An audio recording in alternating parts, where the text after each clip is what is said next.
What's the difference between pelvic floor and perineum? That's the subject of this video. Stay tuned.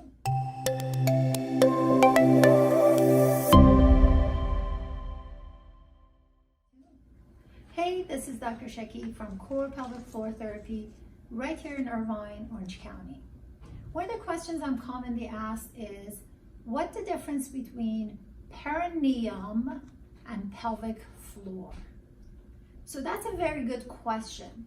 Perineum is basically the space between your external genitalia, vagina or penis, and your anus, that tissue in between, that area is perineum. Perineum is a part of your pelvic floor, a part of. However, your pelvic floor has multiple layers to it. There's different depth to the pelvic floor. So when we're talking about the different depth of the pelvic floor, we're talking about kind of like when a woman is she's told they're like so many centimeters dilated. That dilation is based on the girth of the finger of the examiner. So when it comes to pelvic floor, we have different layers based on how far we're going. Of course, this is from the examination part, how far we're going into the pelvic inlet, which is your pelvis.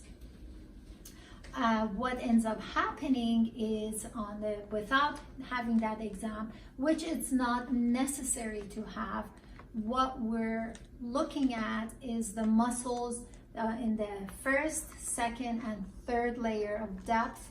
We're talking about muscles that surround your external genitalia and anus, including the sphincter. We're going to second layer, which involves more of a deeper engagement of muscles that have to do with the integrity of the muscles inside the pelvic inlet. And the deeper layers are muscles like piriformis, you might have heard about, which is the biggest imposter of sciatica as an example, and it's also an external rotator of the hip.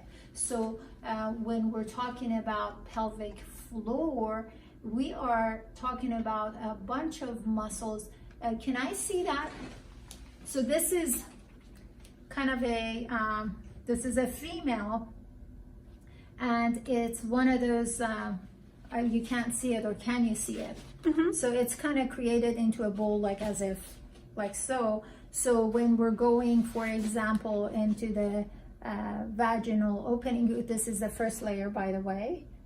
And then let's say if we're going in, you can see that the first knuckle going in is feeling the muscles in the first layer. When I go 2 knuckles in, I can, this is a smaller patient. It's more of a deeper layer, like pubococcygeus that I'm going in, and then and iliococcygeus. And then when I'm going really deep,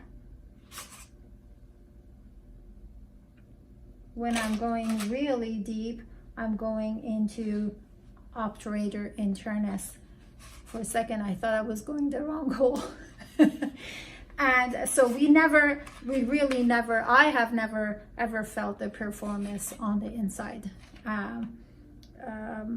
So I'm sure it depends on the size of the patient and the size of the finger. But you don't have to necessarily think about the different layers of the pelvic floor as something that is only discussed in internal examination, because that's not the case. In a clinical setting, based on the symptoms and presentations from the outside, walking and complaints and habits that the patient have, gait assessment, postural presentation, we can suspect what other muscles are involved. And first off, with the external examination, we can really gain a lot of good information on what is going on. So the difference between perineum and pelvic floor is that perineum is a part of pelvic floor assessment, but pelvic floor has different layers of muscles involved.